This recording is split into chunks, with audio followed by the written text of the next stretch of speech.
山河远阔，谢谢您来听我讲故事。欢迎收听悠然心语。书接上回，我承认我在赌博，但我赌赢了。周时佑放开了林夕照，站起身来看着他，你太让我失望了。林夕照眼眶一红，时佑，你听我说。可周时佑已经走远，我勾了勾唇，用口型朝林夕照无声说，我赢了。林夕照破防了，凶狠的目光瞪着我，桑若初，当初我就该让你死在牢里。我想起在牢里的那段日子，过得生不如死，时时刻刻都得提心吊胆。我以为是周时佑做的，听他的意思是林夕照做的，那这笔账我自然会算到他身上。我只丢下一句，好好养伤吧，就转身离开了病房。周时佑不在，我思考我应该怎么回去。他现在身无分文，连打车都做不到。可我没想到我会在医院遇到孟行之。我只是从窗口随意一瞥，就瞥见了孟行之。他应该是在做复健，撑着杆子走来走去，光洁的额头上渗出细密的汗珠，看起来很痛苦，可他没有放弃。突然，他一个踉跄往前跌去，等我反应过来，已经冲进了复健室，扶住了他。你没事吧？孟行之抬头看着我，多谢。我扶着他坐到轮椅上，熟练地帮他按摩。复健每次最多走半个小时，要是走多了，会造肌肉劳损，对身体反而没有帮助。如果走多了，就需要按摩。孟行之问我，你很了解这方面？我眼神暗了暗，回答，对，我考过护理证。周时佑曾经出过车祸，是他一直照顾他，为了更好地照顾他，闲暇时间考了护工证，照顾病人也还算熟练。就在这时，一个男人跑了进来，孟总，我来接你了。这是，然后又看到我。我起身，我只是路人，看见孟总要摔倒了，就扶了他一下。孟行之要走的时候，递给我一张名片，我需要一个护工，如果你有找工作的需求的话，可以打这个电话。我看着他离开的背影，捏着手里这张黑色的名片，有些怅然。原来他把我当成护工了。正愣间，孟行之的背影消失，取而代之的是周时佑的身影。周时佑面色依旧冷漠，你怎么跑来这里了？回家。我跟着他回去。回到别墅的这几天，周时佑似乎比平常更忙了。我偶尔会听到林夕照给周时佑打电话，林夕照承认了错误，说是害怕我把周时佑抢走，他害怕了才会做这样的事情，他那么做完全是因为爱他，害怕失去他。而周时佑似乎对林夕照这样的举动很是受用，跑去医院看他。白天要上班，晚上只要周时佑一不在医院，林夕照就会打电话来，说这里不舒服，那里不舒服。而我在别墅里和往常一样干活时，那些帮佣们都争着抢着做。放着，我来。这种事情就不劳烦你了。先生嘱咐过我们了，我们拿工资的，这种粗活不需要你来做。我的地位就直线上升了。我连周时佑的面都很少见，也不需要我干活，我的时间一下宽裕起来。我就开始思考起找工作的事情。可如果我随便找一份工作的话，周时佑一定会和之前一样破坏，所以我只能找一个周时佑不会那么快找到我，又不敢轻易得罪的。孟行之是最合适的。我从口袋里拿出那张黑色的名片，那是梦行之助理的名片。我捏紧了名片，心里建设了许久，才借用了别人的手机拨通了助理的电话。喂，通完电话，我就将手机换了，又借了钱，就打车来到了孟宅。上次在孟行之身边见到的助理在门口接我。我到了以后，还看到别墅里等着其他几个护工。我被带到选拔现场，助理对着其他人歉意宣布：不好意思，我们已经决定录用这位小姐，各位请回吧。孟宅和帝景豪庭的别墅是有些区别的。孟宅是老宅，新中式建筑，阁楼环绕。周家也有老宅，宅子很有文化底蕴。我从前为了讨好周老爷子，去过老宅好几次，但周时佑和老宅的人关系不好，不住老宅。帝景豪庭是新建的，年轻人购买居多。我被带到了孟行之面前，彼时他在池塘边喂鱼，鱼食掉下去，遭到一群鲤鱼疯抢。我看着聚集在孟行之扔下的鱼食下的那群鲤鱼，有红白相间的，金色的，看起来十分漂亮。池塘的水也十分清澈，飘着几片绿色荷叶，看起来有几分悠然自得。助理这时出声：孟总，桑小姐来了。我双手交缠在一起，桑小姐这个称呼有多少年没听过了？我的心就像是干涸的大地，已经干裂出了一道裂痕，无法愈合。孟行之放下手中的鱼食，微微偏头看向我，眉目温和。薪资方面有什么要求？我摇摇头，我相信依孟总的实力，不会拖欠薪资，只要我有地方住就好了。孟行之没有回答，好像在打量我。他的黑眸深沉，我几乎看不透他在想什么。良久，孟行之才开口：严住，带他去住的地方。是。我朝着孟行之鞠躬，然后才跟着严柱进房子。大概走了5分钟，才走到房子。他带着我来到了房间，房间很大，2米的床，还有精致的摆件，跟主卧比，丝毫不逊色。我住这里。严柱点头，推了推鼻梁上的银色边框眼镜，指着旁边关着的房门介绍：旁边就是孟总的房间，你是护工，必须时刻注意孟总的安全，所以你住在他旁边的房间，有助于观察他的情况。我明白过来，放心，我会好好照顾孟行总的。严柱朝我颔首一笑：你可以先洗个澡，换衣服去找孟总。我来到房间，关上门，就看到屋内放着一件青色的长裙，纯棉的布料，十分轻薄，外面附着一层纱，扣子上还有一串穗子。我抱着衣服进去洗澡，洗完澡，换上衣服，我瞥到了镜子里的自己。其实我已经毫不在乎我的外貌了。在监狱里待了3年，过着人不人、鬼不鬼的生活，每天想的都是怎样报仇。我也不需要吸引任何人，但毫无疑问，我是适合这种风格的。好像回到了学生时代，我都记不清多久没穿这样的衣服了。我爸妈会喜欢的。我收敛心神，下了楼。孟行之在客厅，医生在给他扎针，裤管卷在膝盖上，下腿肚上是密密麻麻的针。他面色平静，可我却看到了他放在膝盖上的手攥紧，青筋暴起。我走上前：孟总，谢谢你雇佣我。孟行之的视线移向我，在我身上停留片刻，温润的唇角勾起，不用谢。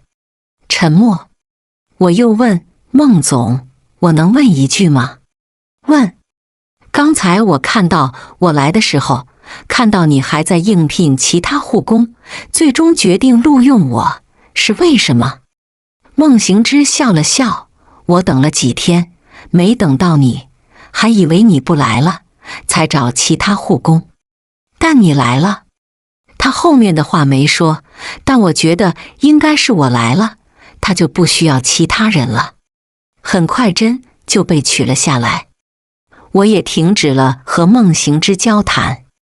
取下针，孟行之看着我，你是故意和我说话分散注意力？我愣了愣，点头，针灸应该挺疼的吧？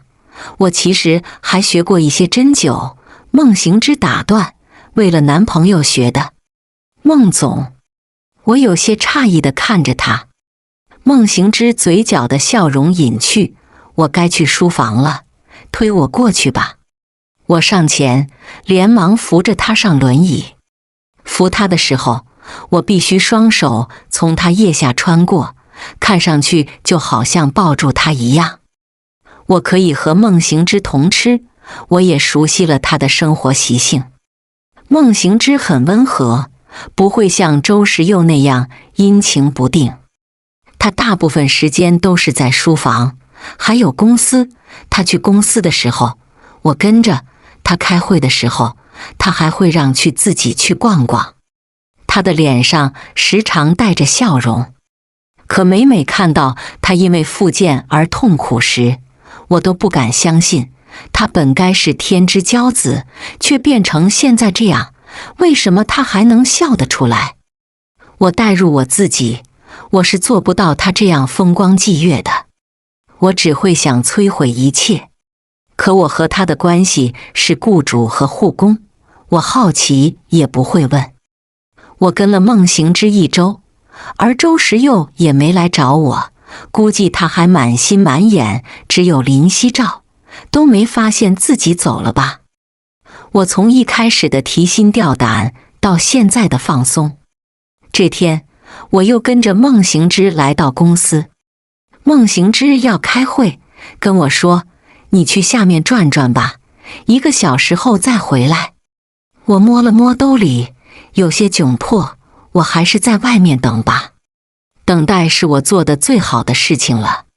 可谁知眼前突然一张黑卡，我抬了抬眼帘，看到孟行之修长的手指夹着一张黑卡，说这是预支给你的奖金，去买点东西吧。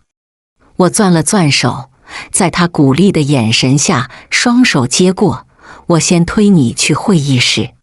很快就到了会议室，将孟行之推到会议室，我拿着卡就去对面商场，想买些东西。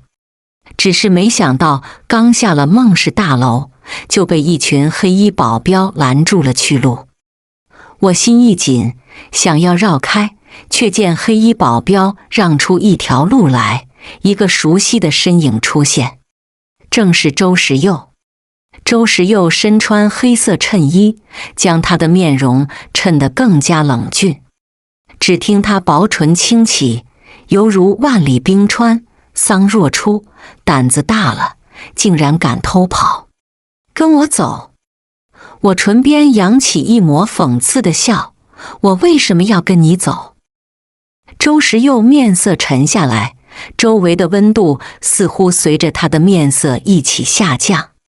如果你真的在乎我，凭你的本事，不会连我消失了这么久，你才注意到。周时佑眉眼冷俏，巧言善辩，说着上前抓住我的手，要将我带走。我试图挣脱，却没挣脱开。来人啊，绑架！周围聚集了一群人，议论纷纷，可碍于那一群保镖，无人敢上前。眼看我就要被带走，就在这时，一道冷冽的男声音穿透人群传来：我的人，你要带去哪？是孟行之。我顺着声音望去，看热闹的人让开一条路来，沿住推着风光霁月的孟行之走来。我一喜，周时佑看到孟行之，嗤笑一声，一个瘸子也敢跟我抢人。我心中一怒，对周时佑劈头盖脸一顿骂：你才是瘸子，你是非不分，他是瘸子，你就是瞎子。周时佑脸色难看，我的手腕几乎要被捏碎。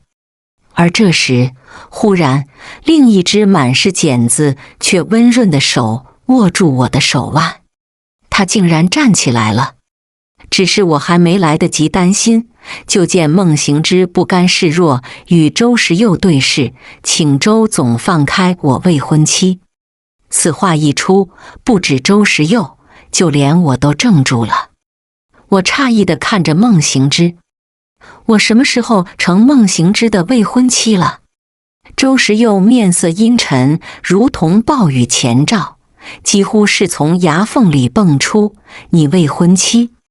整个雁城都知道，她桑若初是我周时佑的女人。对比周时佑的失控，孟行之始终淡定如一。他的声音淡淡的，却带着气势：你的妻子不是林夕照吗？周时佑抿紧嘴唇，那她又是你哪门子未婚妻？据我所知，桑若初只是你找回去的护工。我知道孟行之是为了维护我，可确实我是他哪门子的未婚妻？而且这里还围着许多孟氏集团的员工，他为了维护我，连清白都不要了吗？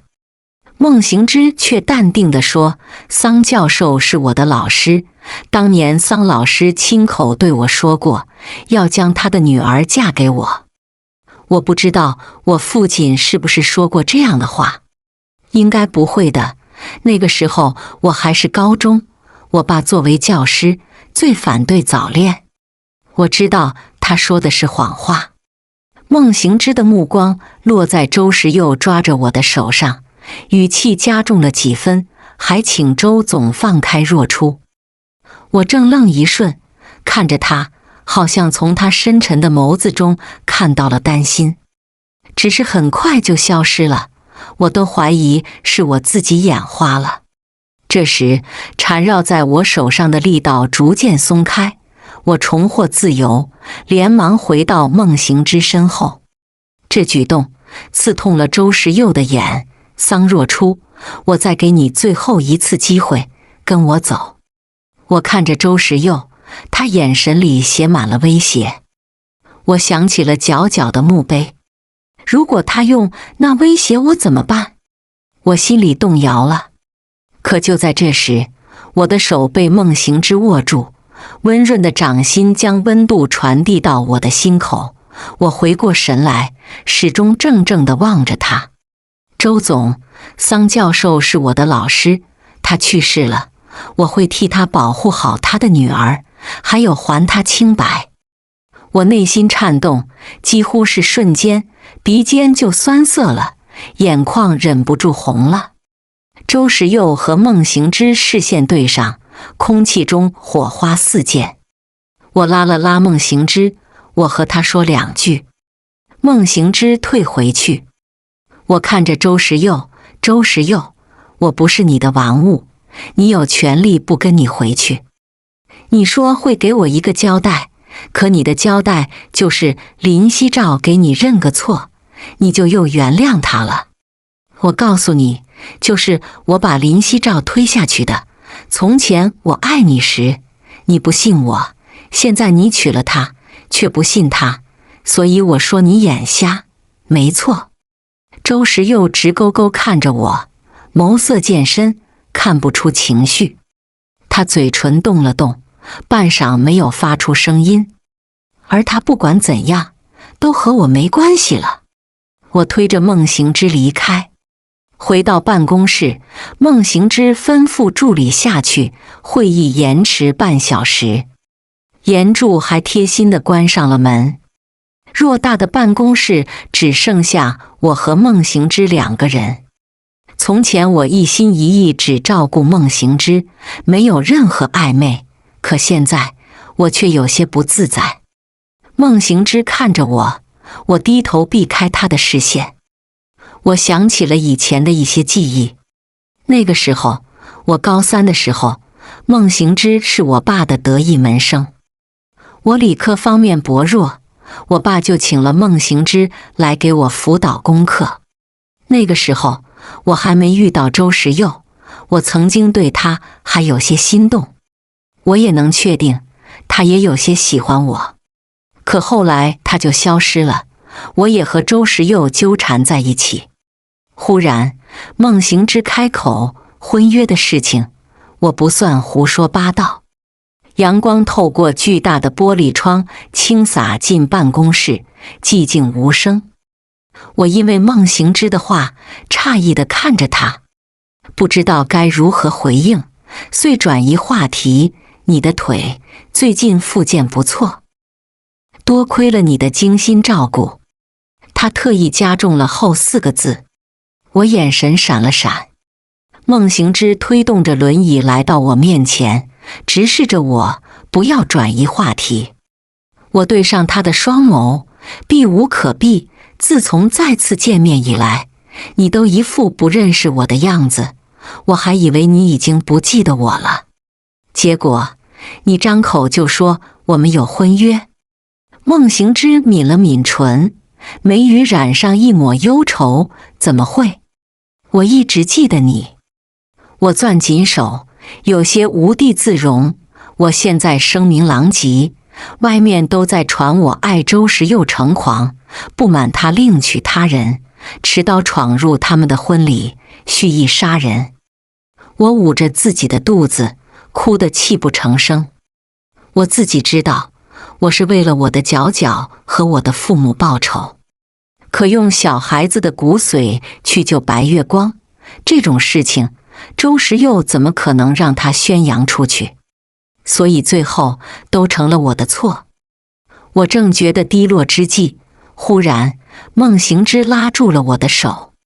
我抬头对上他饱含歉意的眸子，不是我的错，是我没有保护好你们。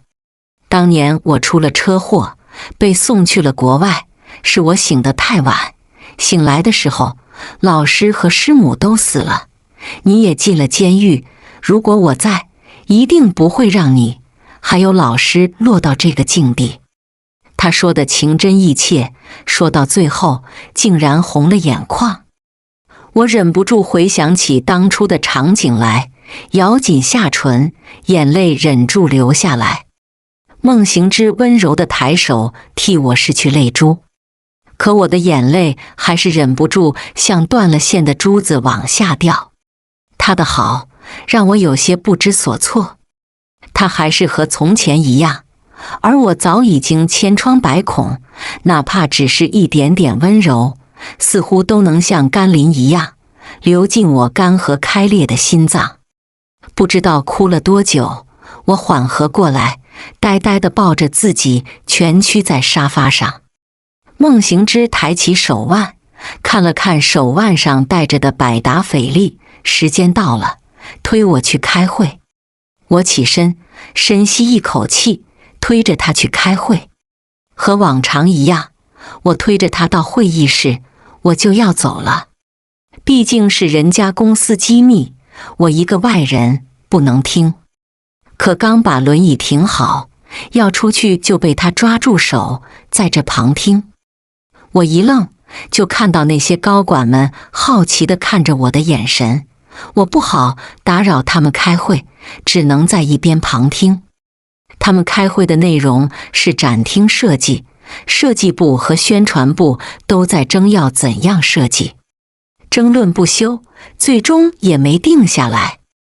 等人都离开，孟行之看向我，你有什么想法？我，你大学学的不就是设计？孟行之点头，他的神情表示他没有在开玩笑。我握着轮椅的手紧了紧，我是学的设计，可我从来没有正经做过设计，像一整个展馆这样的设计，我哪里能有什么想法？或许是我不争气的样子落入孟行之的眼里，他将轮椅停住，无比认真地问我：“你有没有想过以后？”以后？我听到这个陌生的词，一时陷入了沉默和迷茫。我一个坐过牢的人，哪有什么以后？难道我不想和那些精英一样好好工作吗？可是我早就没有了未来。孟行之又说了一句：“报完仇以后的生活，你有没有想过？”我迟疑着摇摇头，我还会有以后吗？当然会有。孟行之温柔的话将我的思绪拉了回来，你现在就可以想想以后了。我和周时佑就如同以卵击石，我早就做好了死无全尸的准备。只是看着他，我还是把我的消极和决绝埋藏在了心里。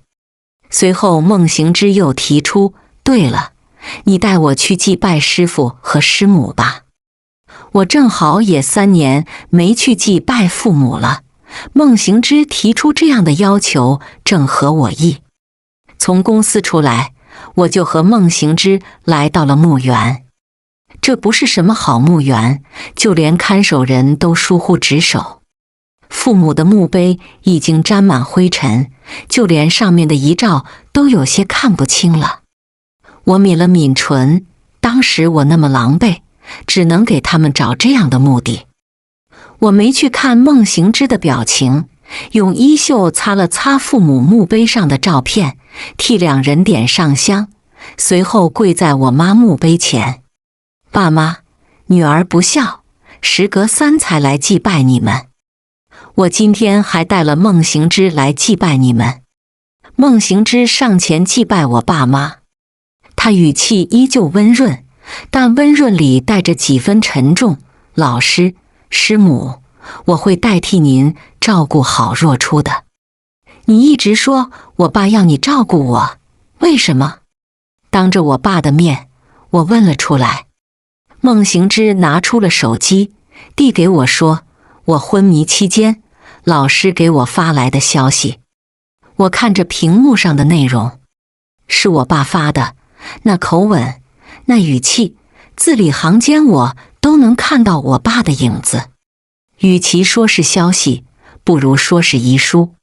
行之，见字如面，你出车祸，我按照你的意思，没有告诉若初。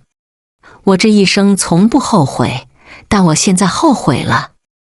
看着他带着我外孙女跪在我门口求我的那一刻，我知道他遇到麻烦了，可我还是出口伤了他。来时父母之隔生，重着衣裳如送死。我现在把我唯一的女儿托付给你，请你照顾好她。看完，我早已泪流满面。自己当了父母之后，才能理会父母的良苦用心。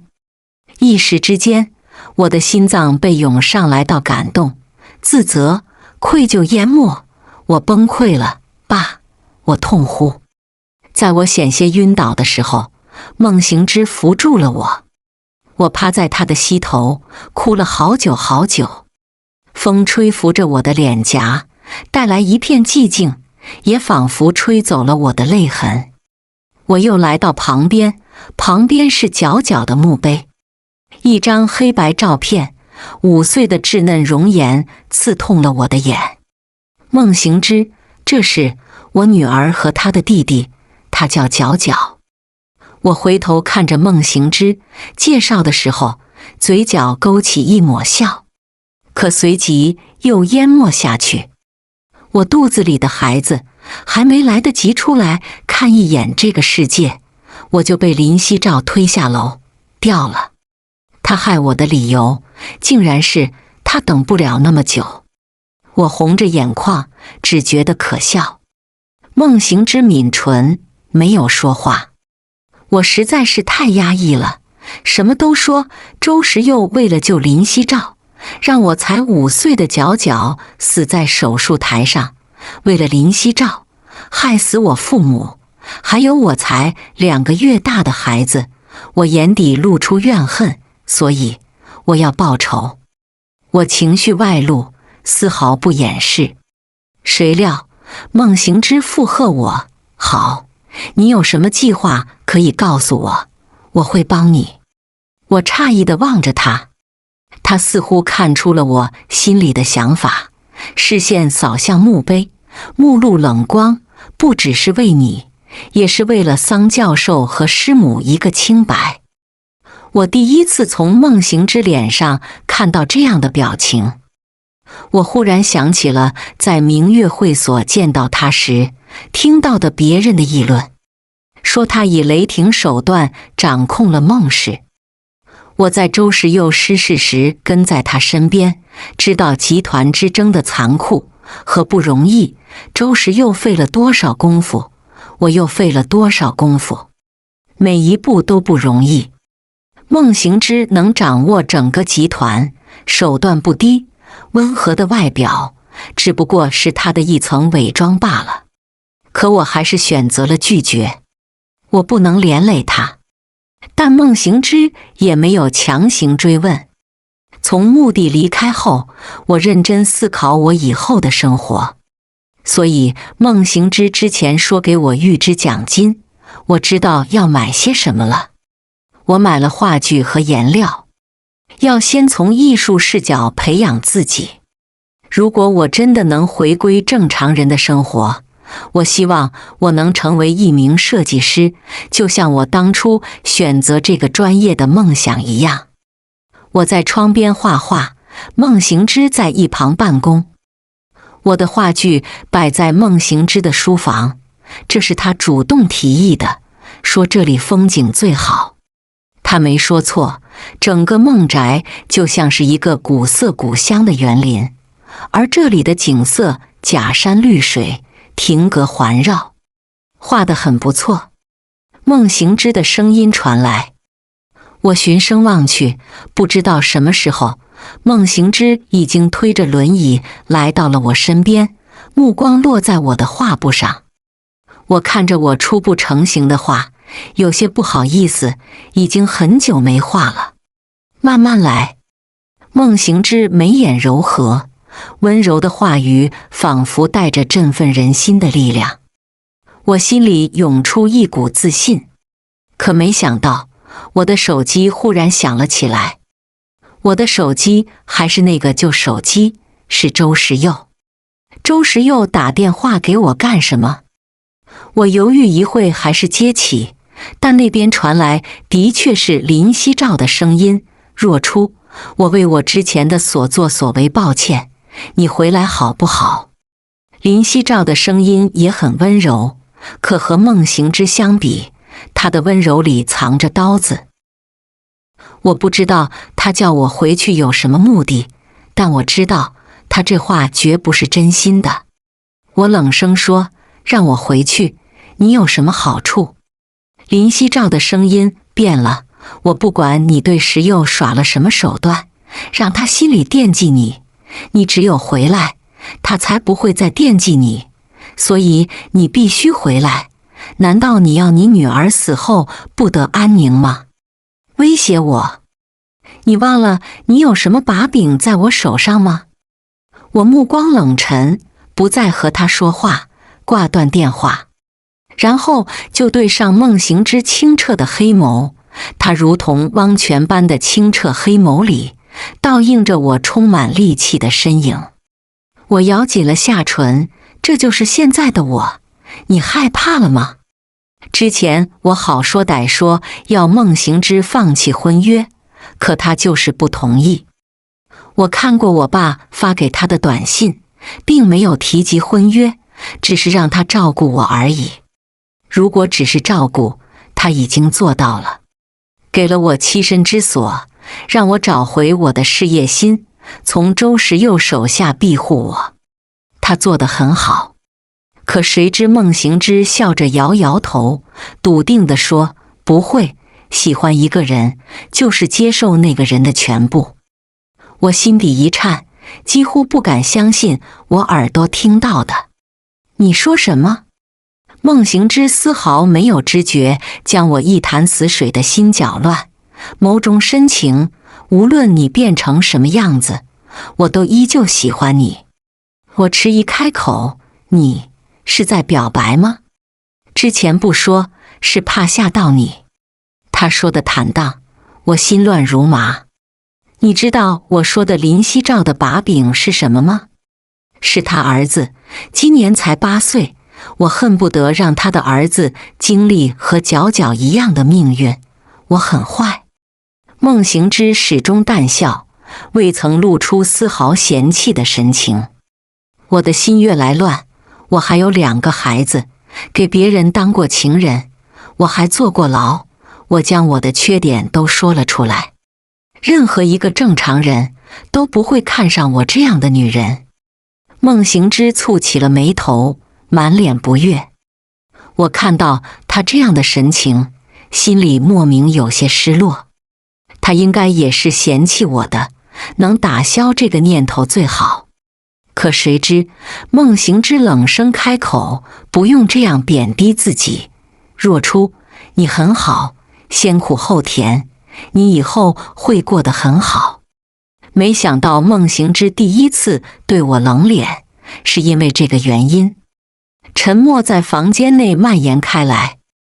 我握紧了手机，忽然孟行之又开口，还是你嫌弃我要坐轮椅。我看着他，他在示弱。你别乱说，你的腿都快好了。我说不过他，心里慌乱不堪，我有些不舒服，我先走了。我像一个缩头乌龟一样躲回了房间。孟行之怎么会还喜欢我呢？我以为我不会再心动，可我想到这些日子跟孟行之在一起的时候，他很尊重我，我体会到了一种从未有过的和男人相处的模式，爱护和尊重，以及被需要。刚才孟行之的表情，我是慌乱的。我想了好久，直到有人来敲门，叩叩，我才回过神来去开门。门外是孟行之。想起刚才的表白，我就萌生退意，紧紧地抠着门。找我什么事吗？我可以进屋吗？我让开了身子。孟行之转动着轮椅进门，我跟了进去。他将膝上的盒子举起，这是送给你的。我这才注意到他还带着东西进来了。看包装盒，是一个手机。我看你的手机屏幕都碎了。尽管我知道一个手机的价格对孟行之这种身价上亿的集团掌事人来说轻而易举，可我不能接受。我还不起。我直接拒绝，我不要。孟行之那双温柔的眸子好似将我的心思洞穿，不用怕还不起。如果你有负担，可以答应陪我参加宴会。经过他这么说，我才接受。好，我知道这只是交换，为了让我接受，他才这么说。就算我不接受，他也会找其他理由。孟行之见我接受，转身离开。用上新手机，我整个人感觉不一样了。我终于意识到，我出了监狱，开始了新的人生。将手机放到一旁，我睡了。第二天一早，我按照平时的生物钟7点起床，谁知一起来就接到一个陌生电话。我接通，对面支支吾吾，是桑若初吗？我蹙起眉头，是，你是，不好意思，我是墓园的管理人员，今早我们发现您那3个坟墓被人挖了，是我们看守不力，后面电话里在说什么我都听不到了，脑子一片空白，仿若遭到雷劈。怎么回事？爸妈，角角，宝宝，我掀开被子，跌跌撞撞下床，失魂落魄，一路跑了出去。跑到客厅，我差点摔倒，却遇到了孟管家。孟管家扶了我一把，看我慌慌张张的，问发生什么事了？我竭力稳住心神，孟管家，我要去一趟陵墓，今天早上你帮我陪着孟总做复健。本来每天早上我的任务是带着的孟行之做复健的，只是现在这种情况，我无法等了，我必须去墓地看看。孟管家虽然有些不知道我发生了什么，但还是答应了。好，你有重要的事情就去吧，我会帮你和孟总说明的，我帮你安排一辆车。我没有了后顾之忧，也来不及多说，就直接跑了出去。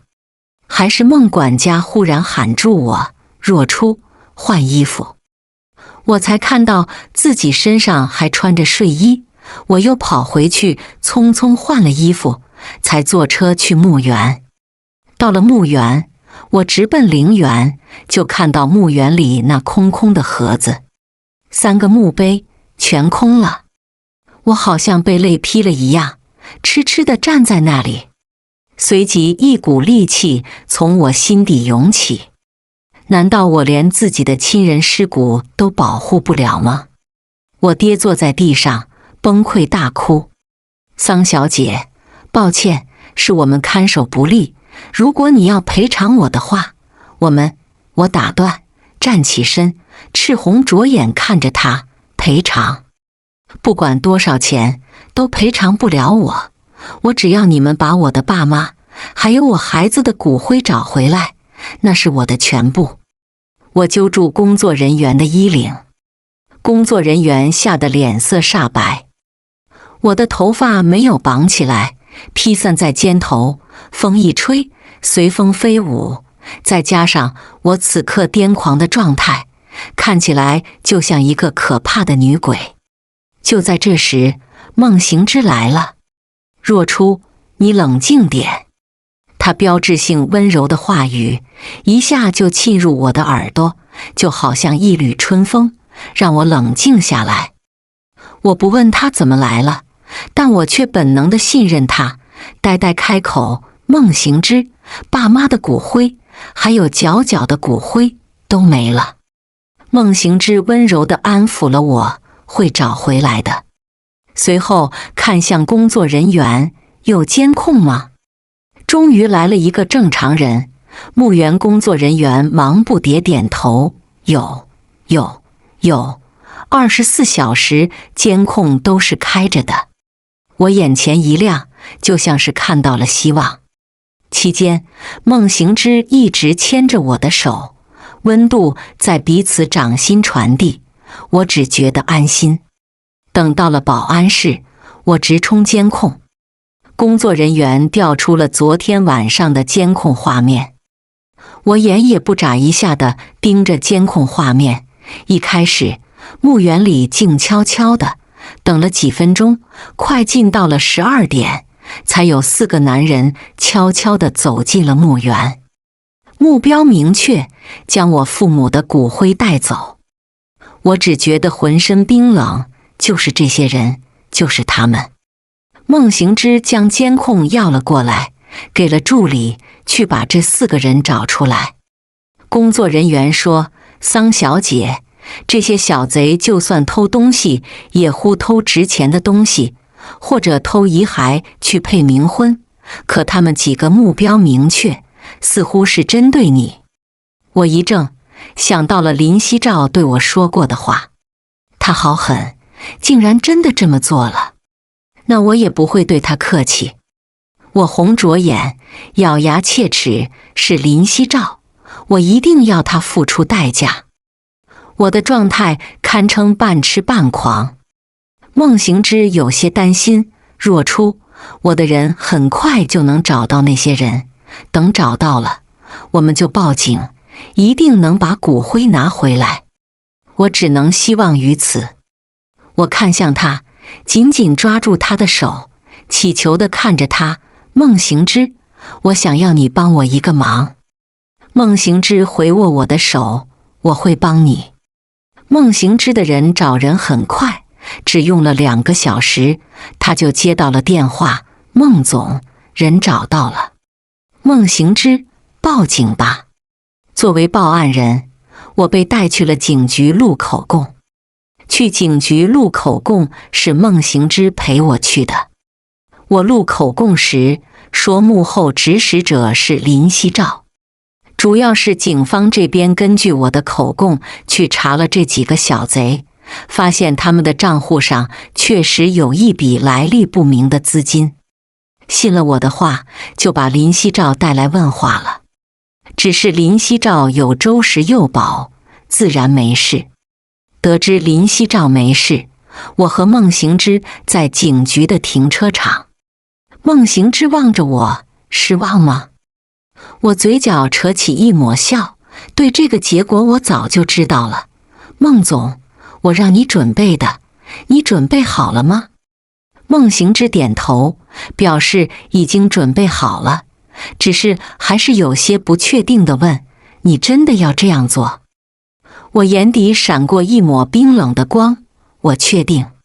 忽然，孟行之话锋一转，刚才在墓园的时候，你叫我孟行之，现在就叫我孟总，你这算不算是利用完我就过河拆桥？我明白他的意思，迟疑片刻，你是我的雇主，我从来没把你当成我的员工。我对上孟行之那双清澈深邃的眼眸，好像要被吸进去。我看着他，他看着我，好像周围都没了声音。直到一个刺耳的男声传来：桑若初，立刻给我分开。是周时佑的声音。我收回视线，转过头去，就看到周时佑和林夕照并排站在那里。周时佑目光一动不动地紧盯着我，林夕照看着我的眼神带着挑衅，只是开口的时候收起了挑衅，柔声笑着说：若初，对了，我还没恭喜你，听说你是孟总的未婚妻，你能觅得良缘，我也算对得起角角了。我脸色惨白，心口蓦然一痛，捂着心口，你没资格提起角角。看着我狼狈的样子，我没有错过林夕照眼底的得意。得意吧，很快你就得意不起来了。我垂下眼帘，看向周时佑，周时佑，我就知道，你上次来带我走，根本就不是爱我，我还以为……我说到这，戛然而止，一副失望的神色看向孟行之，行之，我们走吧。说完就要去推轮椅。周时佑神色冷了一瞬，你以为什么？我攥紧手，声音很轻，平静得像湖水，却能保证周时佑能听到。我以为你心里还有一丝喜欢我。说完就要走。这时周时佑着急的声音传来：等一下。我脚步一顿，忽然晕倒在地。孟行之想要扶人，可奈何坐着轮椅。周时佑一个箭步，不管林夕照的神情，就抱住了倒下的我。我下意识地往周时佑怀里靠，果然周时佑将我抱起，居高临下看着孟行之：你连自己都照顾不好，怎么可能照顾好若初？我被周时佑带到了周氏私立医院，进行了各项检查，全程周时佑都跟着。很快，医生就在病房里对我下了诊断：周总，这位患者心脏衰竭严重，需要动手术。病房里听了医生的话，周时佑如遭晴天霹雳，怎么会这样？一旁跟上来的林夕照心里忍不住得意。心脏衰竭严重，说明桑若初很快就要死了，除非换心脏。可如果换心脏的话，哪里有那么好找心脏源？他当初能找到骨髓也是万幸。这时我悠悠转醒，对上周时佑颓然的眸子。我起身掀开被子就要走，周时佑将我按在床上，紧蹙着眉头：你要去哪？可我却从他眼里看到了关心。我开口，语气虚弱，我要走，我不想和你待在一起。周时佑却将我按在床上，你能去呢？孟行之根本照顾不好你。我从他的语气中听出了一丝不对劲，我怎么了？周时佑犹豫一瞬，还是林夕照迫不及待说，医生说你得了严重的心脏衰竭。林夕照，周时佑声音冰冷，带着警告，但没用。我呼吸一滞，捂着心口，难怪我时常感觉我的心脏疼，原来是这样。周时佑声音低沉，劝说我振作起来，还有机会，医生说了，只要换心，还有机会，我会用尽一切办法救你的。我的眼泪就这样流了出来，斜睨着周时佑，哪有那么容易？更何况，只要一想到以后我的身体会安装着不属于我的东西，我也嫌恶心。算了，我在这个世界上本来也没什么牵挂的人了。我躺在床上，生无可恋。林夕照脸色一僵，可碍于周时佑在场，很快恢复正常。话也不能这么说，到了你的身体，自然就是你的东西。我看向周时佑，我不想看到他。周时佑转头看向林夕照，夕照，你先回去休息吧。林夕照脸色一白，最后也只能离开。我住院这几天，林夕照都没有来，周时佑会天天来病房看我，对我展现从未有过的温柔。我神色不明地看着他，周时佑转过头来，就看到我的眼神，怎么了？我扯了扯嘴角，只是觉得你从来没有这样温柔地对待我，你的温柔只是林夕照的。对不起。周时佑将我抱住，声音温柔，是我没有意识到对你的感情。你离开的这段日子，我一直都很想你的。半晌，他支支吾吾才说出一句，我爱上你了。我不由自主地勾了勾唇角，真好，8年了，我终于等到你这句话了。周时佑将我放开，叮嘱我，你现在只要好好养病就好了，其他的交给我来解决。至于和孟行之的婚约，他根本就没放在眼里。我眼底的笑意越发的深。这天，我的病情突然严重。宣布我病情严重的时候，林夕照也在。我合理怀疑他是来幸灾乐祸的，虽然他脸上一副担忧的神情，但我知道他心里巴不得我早点死。我躺在床上奄奄一息，周时又失去了以往的冷静，揪住医生的衣领，救不了他，你们就都别干了。医生被吓得瑟瑟发抖，一句话都不敢说。而另一个医生匆匆跑进来，带着喜色，找到了，周总。来人来到周时佑面前，擦了擦额头的汗珠，将资料递给他，找到心脏源了，是在黑市上找到的，捐赠者叫霍清寒，今年8岁，外籍华裔。可医生话音刚落，资料就被林夕照抢了过去，他尖锐的声音随之响起，不行。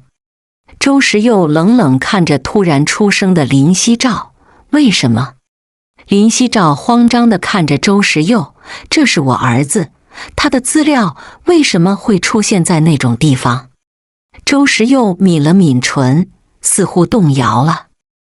我看向周时佑，柔声开口，我没关系的，我本来就不能接受我的身体里有别人的心脏在跳动，最后的日子是和你在一起度过的，我也很满足。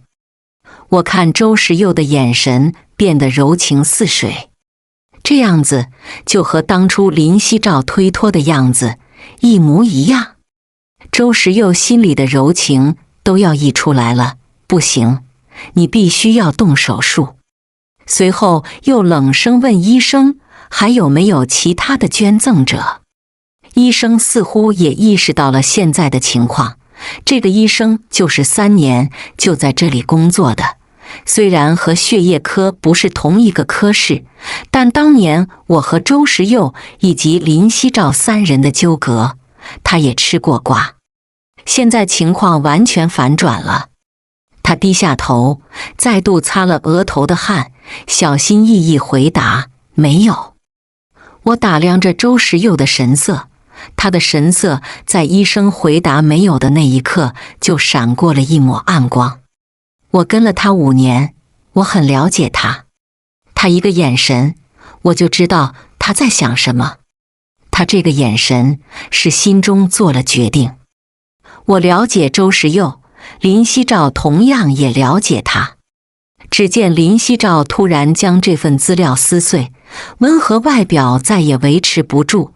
我知道了，桑若初，这一切都是你的计谋，你根本就没有心脏病，你在报复我，你想让我儿子给你女儿偿命。我气愤地看着他，涨红了脸，我绝不会做这种事情。说到这，我心猛然一痛，我捂住心口，面色苍白如纸。周时佑扶住我，让我可以撑在他肩上，你的情绪不能动怒，别和他计较。林夕照指着我，时佑，他就是在装的，他一定是装的。我没有说话，周时佑就帮我出头了，把他带下去。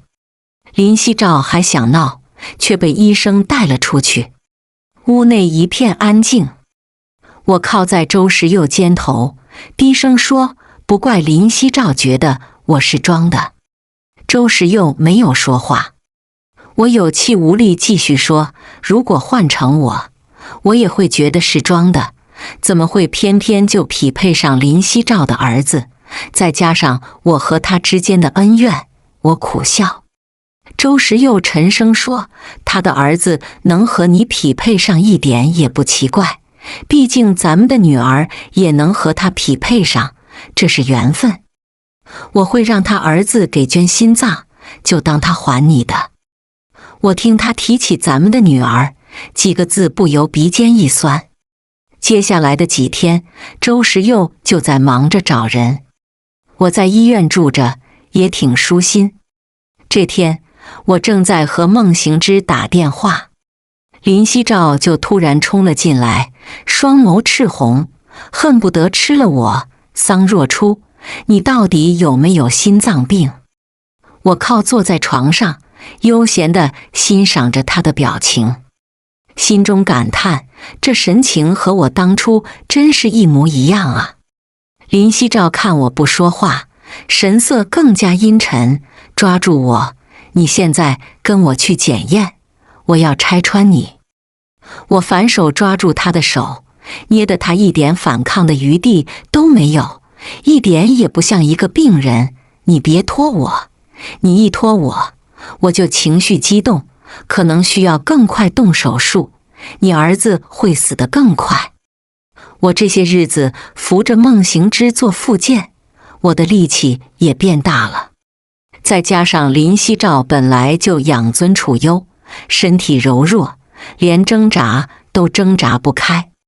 林夕照挣扎不开，恼羞成怒，眼底夹杂着得意。桑若初，我就知道你是装的，如果你真的心脏衰竭，怎么可能这么有力气？你根本就不像一个病人。你们都愣着干什么？去把他带去检查。说着，那些医生就要过来拉我，我更加用力捏紧他，冷漠的眼神扫向那些医生，都别过来。可林夕照却觉得我怕了，冷笑一声，都愣着干什么？我才是周太太，你们今天要是连这点事情都办不到，那我回去就让周时佑把你们全部开除。我虽然不怕检查，但多一事不如少一事。我也对那些医生说，周太太又怎样？你们也看到了周时佑是怎么对待我和他的，如果我出了什么事，你们要如何和周时佑交代？”医生们愣在那里，面面相觑，就是不敢上前。我和林夕照2个人，他们这些卑微打工人，谁也不敢得罪。林夕照看到他们不敢动，面色沉了下来。“你们……”我顺势甩开他。林夕照重获自由，对着那群医生发脾气：“你们都被解雇了。”我看着林夕照气急败坏的样子，心里舒畅，还提醒：“注意形象，你这副样子要是让周时佑看到，他怎么想？千辛万苦娶了一个泼妇。”够了！就在这时，周时佑冷厉的声音从外面传来，我不由抬头看去，就看到周时佑挺拔的身影立在病房门口，但我还看到了病房边好像有一个小小的手甩过。我笑了一下，立马露出一副脆弱的样子：“时佑，你怎么来了？”林夕照身体一僵，也看向门口，露出柔柔的笑：“时佑，你来得正好，这群医生一点用都没有，不适合照顾若初，不如换些人来照顾。”谁知周时佑没有搭理他，穿过他，来到我身边，扶住我后，一脸关切地问：“怎么样了？没事吧？他们吵到你没有？”我依靠在周时佑身上，瞥见了林夕照不敢置信的眼神。他是不敢相信周时佑爱了他那么多年，为他痴狂，只要他勾勾手就会向他摇尾乞怜的男人，为什么突然就忽视他了？我摇摇头：“没事。”“时佑，你找到人了吗？”“找到了，带进来。”周时佑看向外面，让人把人带了进来。“不可能！”发出声音的是林夕照。而我看到林夕照的眼神，在听到“找到了”3个字的时候，就焦虑、担忧。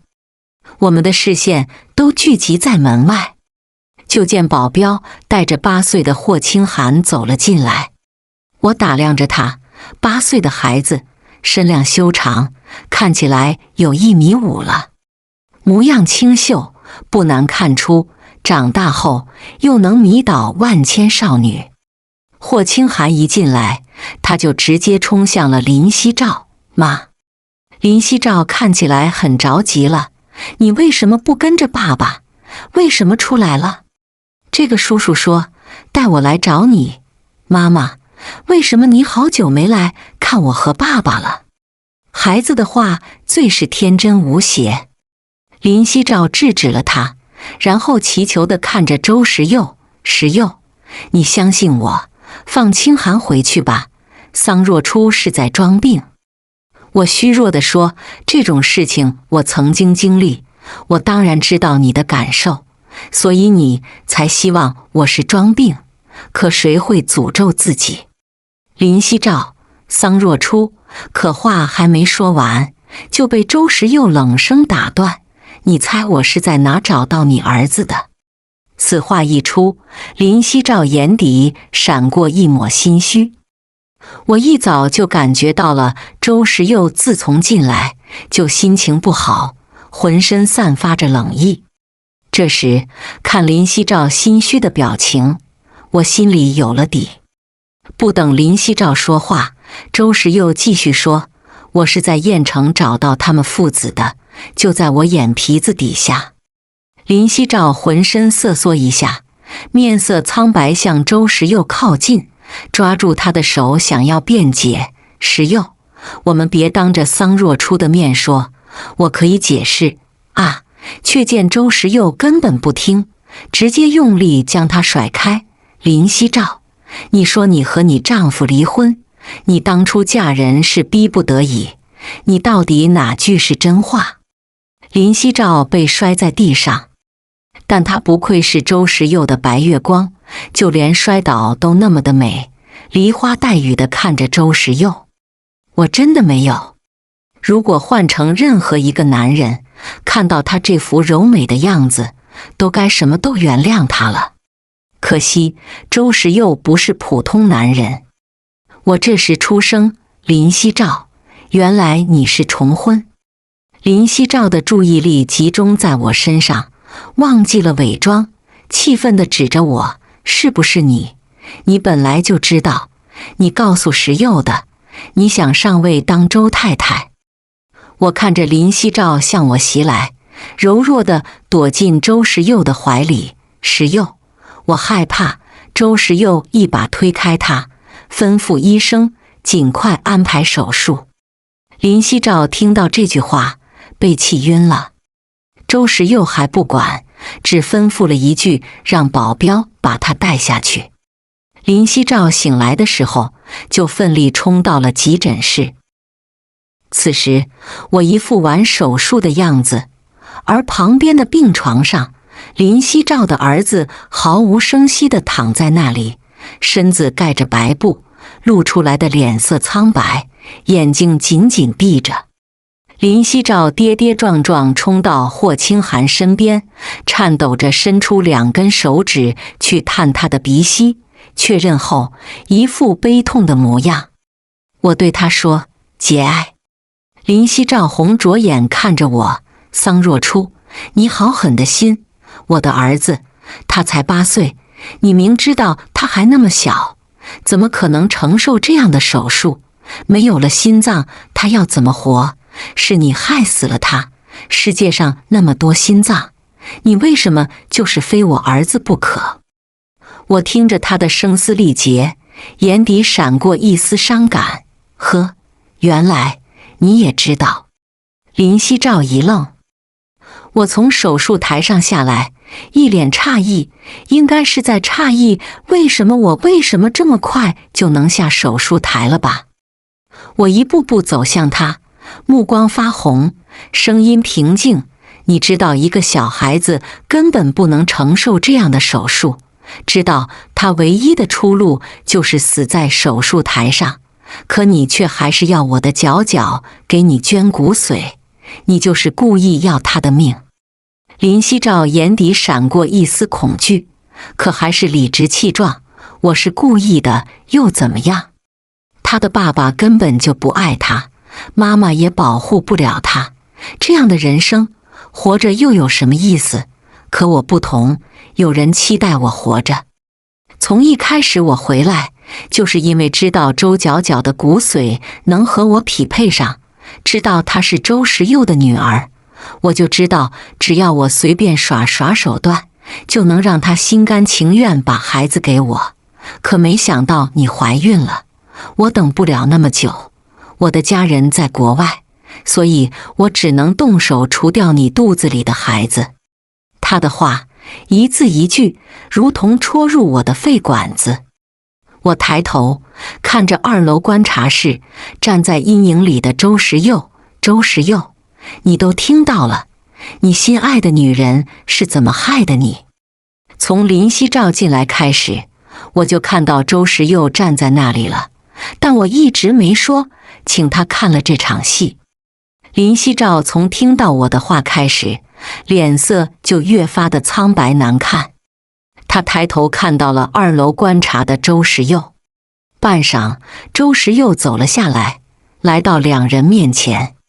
林夕照还奢望周时佑没有听到刚才的话，冲到周时佑面前，抱住他的手解释：时佑，我刚才是失去儿子太伤心了，乱说的，我是爱你的。可却被周时佑一手甩开，冷沉着声音说：这些年你经常一走就是好几天，说要去旅游，结果是去哪了？要我说吗？听着2人对峙，我冷笑一声，却引起了周时佑的注意。他来到我面前，目光幽深。他明明是生气了，嘴角抿成一条线，却一句话也不说。你根本就没病，你一直在骗我。我开口，不由有些哽咽。没错。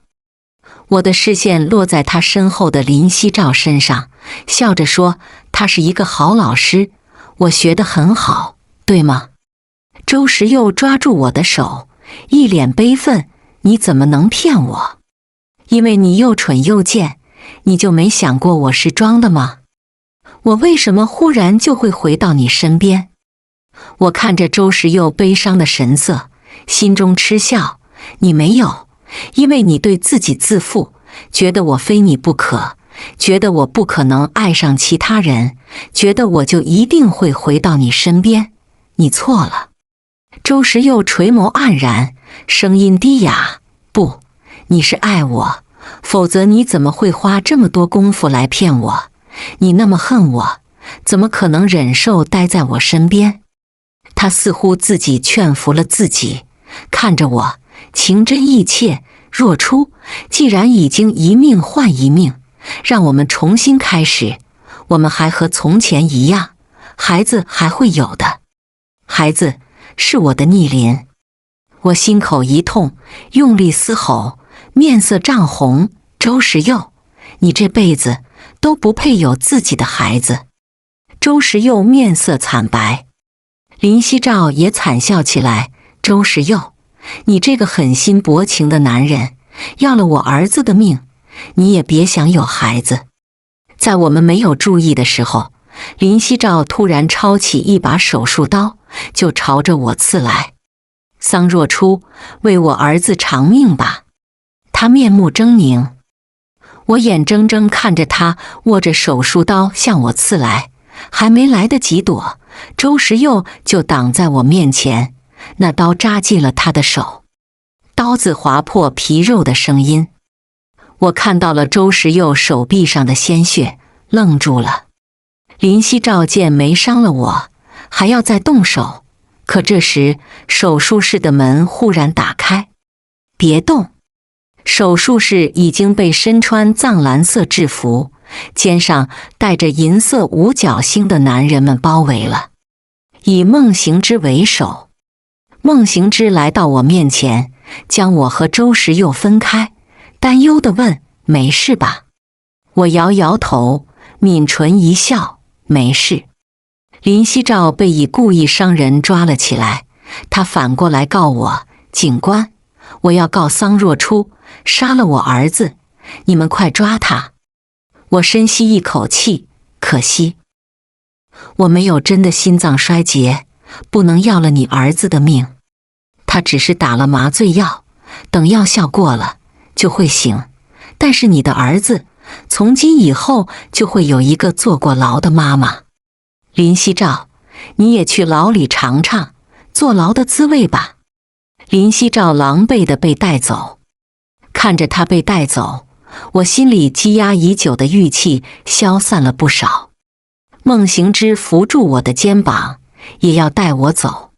这时身后却忽然传来周时佑低哑眷恋的呼喊：若初，别走！我脚步一顿，孟行之也跟着我停下了脚步。我缓缓转身，看到周时佑一手捂着伤口，暗红色的血顺着往下滴，面色惨白。他鲜少有这样的时候，虽然脆弱，却让人怜惜。不要和孟行之走，但我是不会上当的，周时佑，以后别再出现在我面前。我只扔下这一句话，就和孟行之离开了。后来我看着窗外的景色，才发现这不是去孟宅的路。这是要去哪？孟行之告诉我，等到了就知道了。我没再说话，车厢内沉默蔓延开来。孟行之笑道：这么相信我，不怕我把你卖了？他开玩笑，我却侧头认真地看着他说：你帮了我，就算你把我卖掉，我也愿意。从一开始我有这个计划的时候，是在目的。如果林夕照不动我的家人，让他们死后都不得安宁，我也不会想以牙还牙。而这一切多亏了孟行之的帮助，是他帮我买通的周氏私立医院的医生，伪造的病历，黑市的心脏源也是他帮我高定的。坐在车上一路无言。孟行之看着我，眼底闪过一抹深色，随即抿唇低声笑着。很快到了地方，是一个墓园。这个墓园管理森严，青山环绕，宁静非常，是一个好地方。孟行之带着我来到了我父母的新墓碑前，我替老师他们安排了新的墓园，这里管理森严，不会再有人打扰他们安息。我心里只剩下感激，眼眶一红，眼泪又忍不住流下来。谢谢你。这时，我的眼前出现一张干净的手帕，是孟行之递来的。我接过，擦了眼泪，谢谢。孟行之温柔地看着我，你我之间不需要言谢。我也微微仰头，看着他，触及他眼底的温柔，我有些不好意思。我什么都没有，只能接受他的帮助。面对他，我好像只有自卑，还是要撇开关系。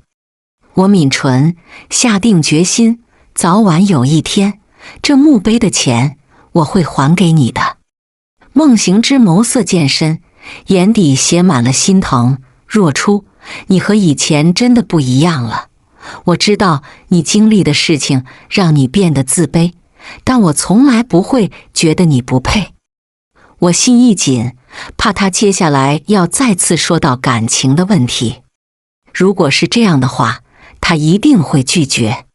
可他却说，不管你做什么决定，我都支持你。还记得我之前问你，报完仇后有什么打算吗？从现在开始让生活回到正轨也不迟。孟行之看着墓碑，如果你师父和师母在世，肯定也希望你能拥有自己的生活。我对他的话大为动容，顺着他的视线看着墓碑，爸妈的遗照上好像在看着我。半晌，我看着孟行之，你说的对，我要开始新生活。我很快就辞掉了孟行之的护工工作，毕竟现在孟行之也已经康复了，能正常下地行走，然后去找工作。但孟行之唯一坚持的是，依旧还让我住在孟家老宅。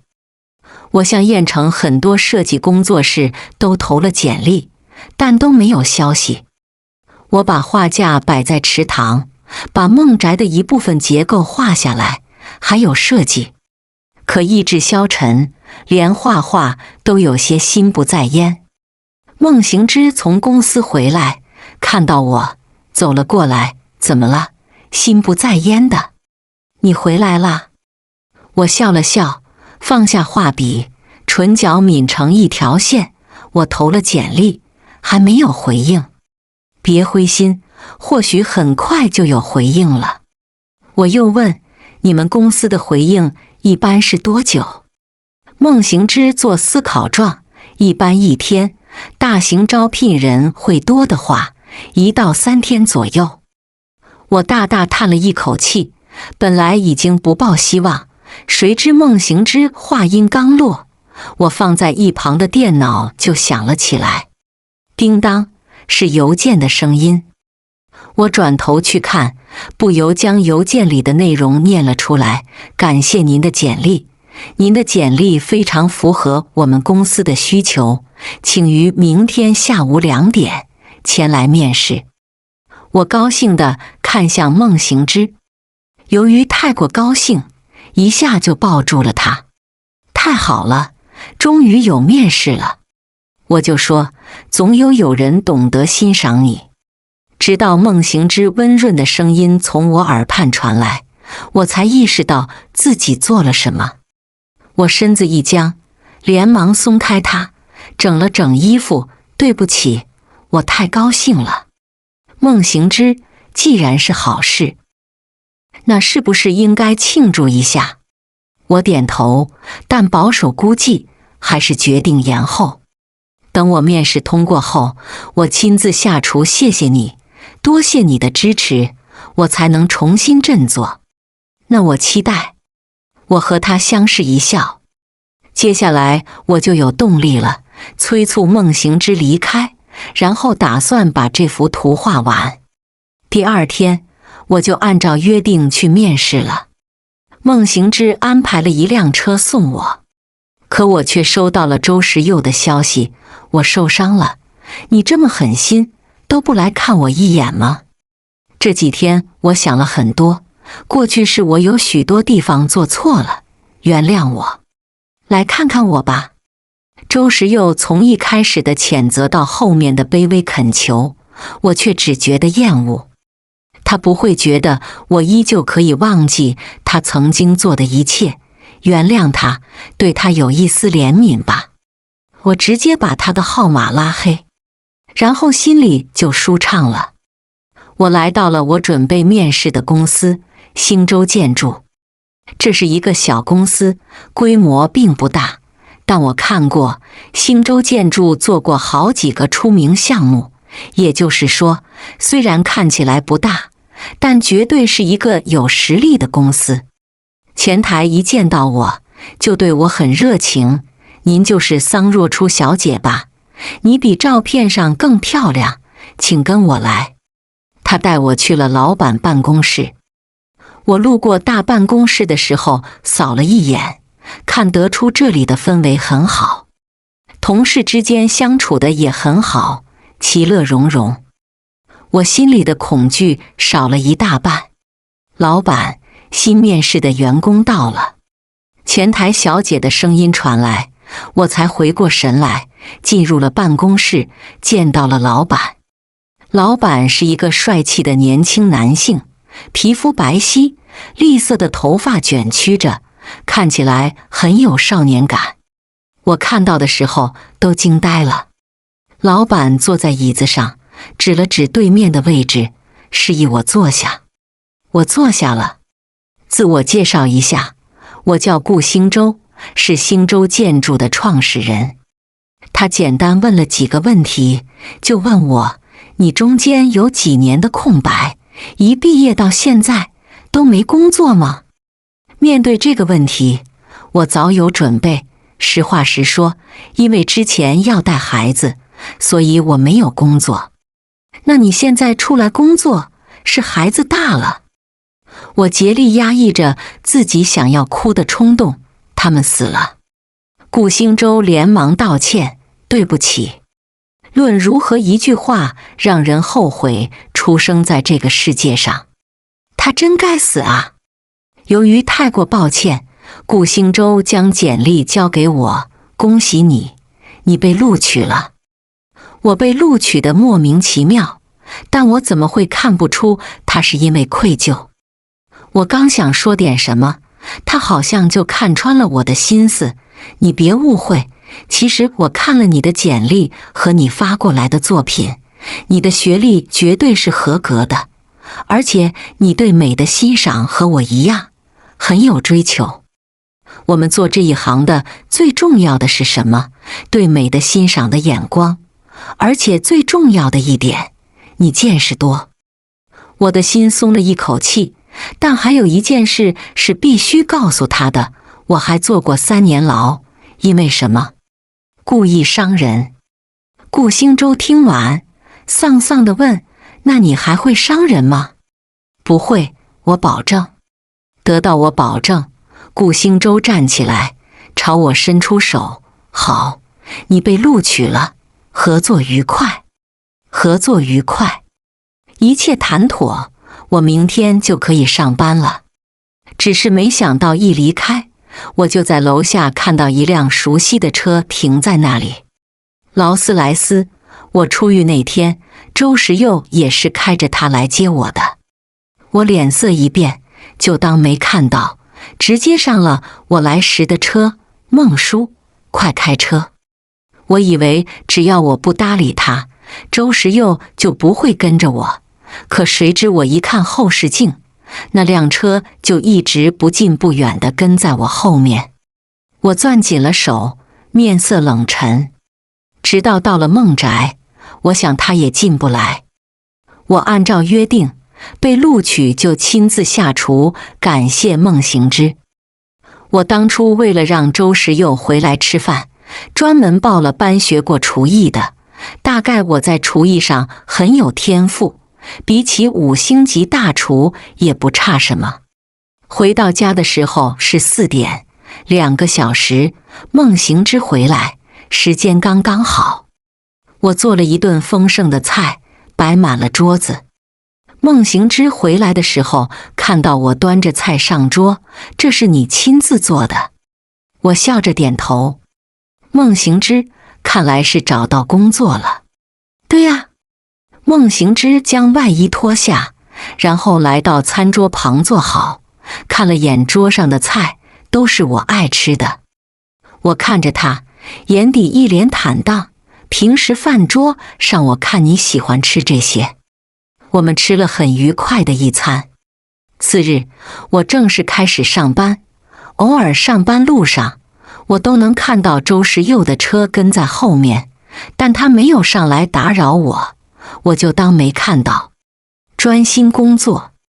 偶尔孟行之还会来接我下班。这个公司氛围很好，我没几天就和同事们混熟悉了。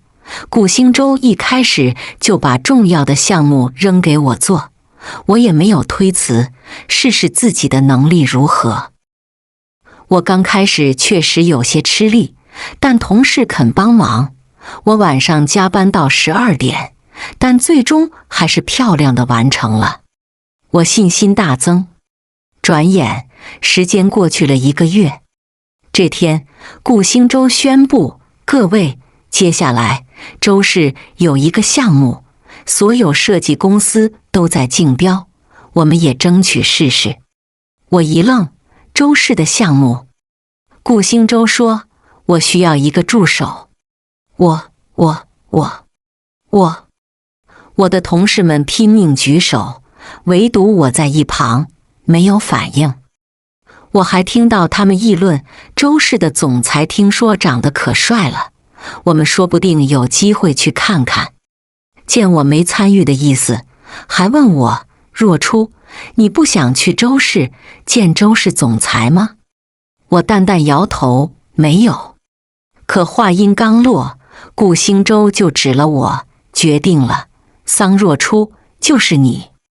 我回过神来，看着我面前的那根手指，我向左移了移，那手指跟随着我移动，确定是我，没错了。为什么选我？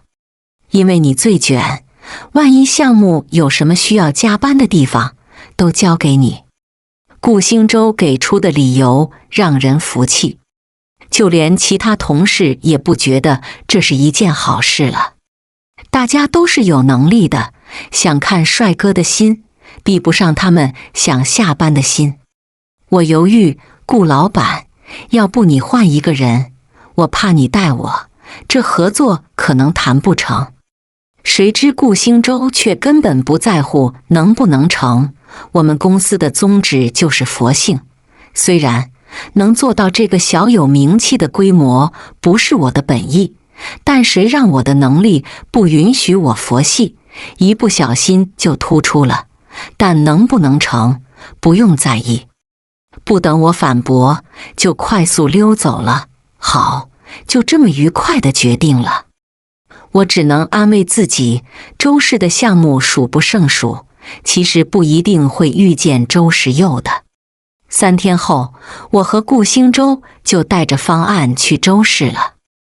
我们被带到了会议室，而我们的另外一家竞争对手是华丰，业内的顶尖龙头公司。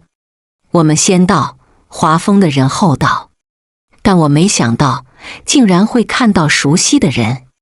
来人是华丰的负责人，黑色西装，看起来十分干练，涂着鲜艳的红唇，好像要吃人。他的视线落在我身上，不怀好意，桑若初，没想到会在这见到你。顾兴洲懒懒地问我一句，认识的？我面色沉下来，点点头，认识，是我的大学室友。严丹，我想起当初的大学时光。我考上清北，在父母所在的学校，很多人都知道我，但有的人觉得我是靠关系的。大学的时候，他不止造谣我叫他2条船，勾引别人的男朋友，在校外私生活不检点，还抢走了我的留学名额。没想到他现在进入了华丰。严丹扫了一眼我们面前的桌子上摆着的名牌，为了方便周氏的人分清我们的所属公司，都会在前面给我们准备一个名牌。星洲，一个小公司而已。桑若初，当初你可是我们院里最有出息的学生，怎么沦落到这个小公司了？要不要你来我们公司？我带你，就当初我还你出国留学的名额。我语气冷了几分，不用了，我喜欢待在星洲。面对我的冷漠和拒绝，严丹不以为然，只以为我嘴硬。我们华丰可是业内最顶级的，我也是看在我们老相识的面子上，才给你一个机会。他不放过我，我也不客气了。我不了解华丰，但华丰有你这样的设计师，估计也没什么值得我去的。顾星洲朝我举起了大拇指，说得好。严丹方才还得意洋洋的脸色瞬间沉下来，得意什么？周氏是大公司，明眼人肯定会选我们的方案。我淡淡道，是周氏选方案，又不是你选，凭实力取胜。可我淡然的模样落在严丹眼里，他又不满了，这次和以往不一样，可没有你的教授父母给你护航。我听说你的父母双双畏罪自杀，一个靠身份潜规则女学生，一个包庇自己的丈夫。如果是我有这种社会败类的父母，我真的会觉得没脸见人。我被戳中了心里最痛的点，心就像被钢针刮了一下，生疼。我冷冷看着他，骂我可以，但说我父母就过分了。严丹得意，你父母做出那样的事情，还不让说？我放在膝头的手攥紧，抿唇，红了双眼，气的。可顾星洲懒懒的声音传来，我果然看不上你们华丰的人。严丹冰冷的视线射向顾星洲，你什么意思？我也看向顾星洲，他给了我一个眼神，我没看懂，但还是不由松开了攥紧的手。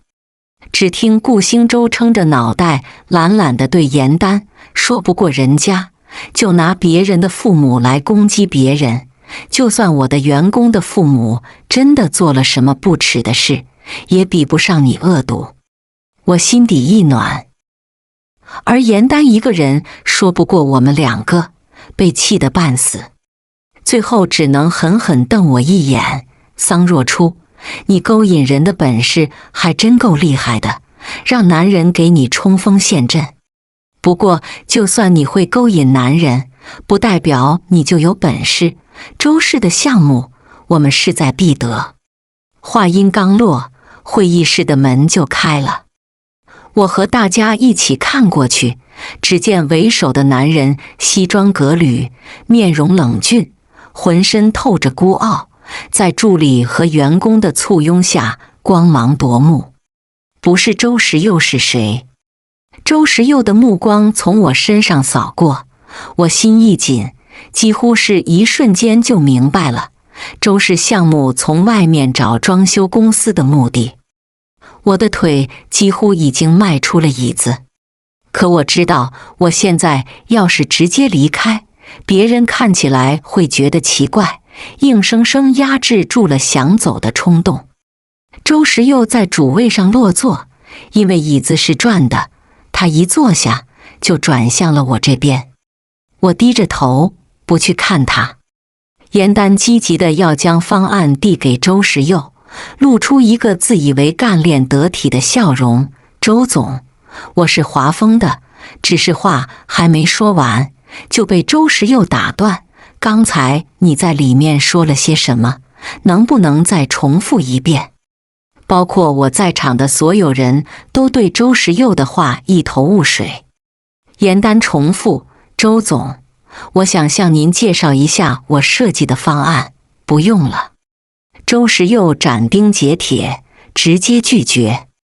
严丹脸色一变，随即装作一副大度的样子。周总，还是让我介绍一下吧，这样才能让某些人输得心服口服。我就是那个某些人。我不知道严丹是从哪里来的自信，觉得周时佑打断他是因为已经内定了他。果然，周时佑直接宣布，我不想和你这样自负的人合作。严丹脸色大变，周总，为什么？这一刻，我们都成为了背景板。我握紧了手中的笔，不由猜测，难道真的是因为严丹太过自负吗？我什么都没说，可严丹却忽然指着我，我知道了，一定又是因为桑若初，一定是他勾引你了，他是有几分姿色，但周总你怎么能是这么肤浅的人？在场的人脸色都变了，我脸色难看，语气带着愠怒，严丹，这么多年了，你都不会检讨自己吗？你自己口无遮拦得罪周时佑，非要怪到我头上。严丹却认定了，难道我说错了吗？从刚进来开始，你们就眉来眼去，当年你还被一个有钱人包养，我攥紧手，却不料周时佑低沉有气势的声音截断他，再多说一句，华峰你也别待下去了。周时佑的话掷地有声。严丹脸色惨白，不甘不愿地被周氏的保镖拉着离开了。这件事情丝毫没影响到周时佑的情绪，你们说？最终，周氏自然决定和我们合作。离开周氏的时候，我让顾兴周先离开，说自己还有事，实则我是去找周时佑了。我来到总裁直达电梯，没想到密码还是我当初的那个密码。我直达周时佑的办公室。周时佑早就预料到我回来，安排好了，总裁办没有一个人。我看着他，红了眼眶，语气哽咽，你早就知道我会来了。周时佑目光注视着我，古蓝色的瞳仁里只倒映着我一人的身影，如果不是用这种方法，我都没办法见到你。不知道的还以为他有多重视我。我冷下脸，下次别再用这种方式，如果你参与这个项目，我回去就说不是参与这个项目。周时佑听到我决绝的话，整个人如遭累击。为什么？我们不能和好吗？破镜如何能重圆？我的眼泪掉了下来，大声怒吼，周时佑，你做那些事情的时候，哪怕你有一丝想过，或许我会伤心，或许我不会原谅你，我们都不会是今天这个结局。周时佑似乎也知道了我的决心，面对从前，他是亏心的，只能从后面弥补。对不起，我错了，若初，我真的很爱你，这些日子没有你，我很痛苦。而且林夕照已经坐牢了，我让他在牢里也经历你的遭遇，他再也不能破坏我们的感情了。我哭着摇头，眼神嘲讽，破坏我们的感情，从来不是林夕照的存在，做决定的是你，你要将责任推到谁身上？这辈子我对你只有恨。不，或许有一天，我连恨都不恨你，对我而言，你只是一个陌生人。周时佑脸色一白，喃喃道，不要。我转身要走，却被周时佑抓住。我狠狠甩开他，直接离开。我下了楼，在原地缓和了一下情绪，没想到身后传来顾兴周的声音，你哭什么？我吓了一跳，转身看着他，你怎么还没走？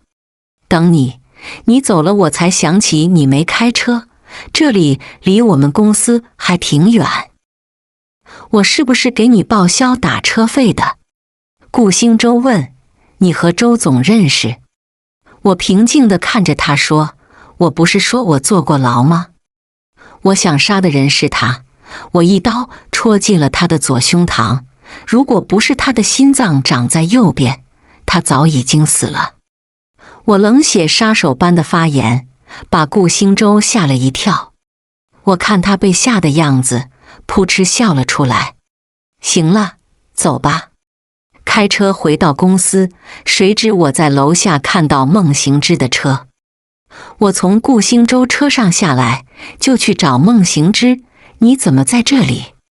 孟行之一脸凝重，找到当初作证说老师潜规则的那个女学生了。我脸色一沉，今天所有事情都凑到一起了。孟行之还告诉我，这个女学生当初发生那件事情以后就出国了。我花了些时间才找到，她今天的飞机回国，现在去还来得及。我立马和顾兴洲请了假，和孟行之去了机场。我们到了 VIP 候机室，机场人员就带着一个打扮时尚的女人走了进来。由于当初那个女学生录视频时给自己脸上打了码，所以我认不出来人来，神色陌生。是她吗？我向孟行之确认，是她。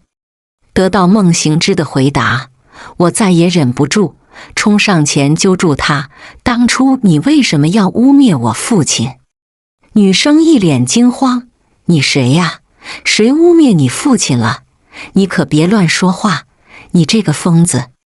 说我是疯子，那我就疯给他看。我掐住他的脖子，我是桑若初，桑教授是我爸，我相信我爸不会做那样的事情。你害得我家破人亡，自己却出国留学，获得巨额奖学金，家庭幸福，这是什么样的道理？我要你为我爸妈陪葬。救我！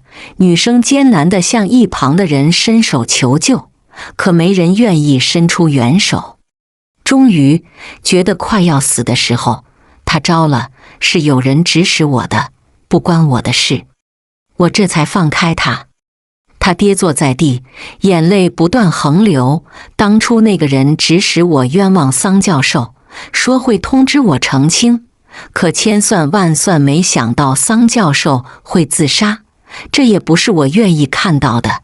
对不起，这些年来我也寝食难安，不管女生愿不愿意承认，我们有证据，直接报了警。而这件事情还牵扯到了周时佑。周时佑被带去调查那天，我特意去看了。今天过后，我的父母将重获清白，而这个女学生将反噬自身。当年那些逼死我母亲的记者也都不会有好下场。爸妈，你们看到了吗？我终于可以还你们一个清白了。你们在天之灵，安息吧。孟行之当了我的支柱，一直在安慰我。我抱住他，在他怀里哭得不能自已。我努力工作，终于能还了孟行之的墓地钱。也是那天，孟行之向我表白了，我喜欢你，从遇见你的第一眼就喜欢，你愿意和我试试吗？我愿意。周时佑被放出来的那天，我正和孟行之举行婚礼。这场婚礼比当年周时佑迎娶林夕照的那场婚礼还要盛大。鲜花、气球，举行地点选在海边，海鸥为点缀，飞在上空，为我和孟行之送上祝福。神父问我，新娘，不论贫穷富贵、疾病健康，你都愿意嫁给孟行之为妻，不离不弃吗？我看到了人群里的周时佑，他身穿西装，看起来比平时瘦了，眼神死死地盯着我和孟行之。我想那眼神里是不甘，是悲伤。而我已经放下了仇恨，拥抱新的生活，收回视线，满脸幸福地看着孟行之，大声说：“我愿意。”周时佑番外我，是周时佑。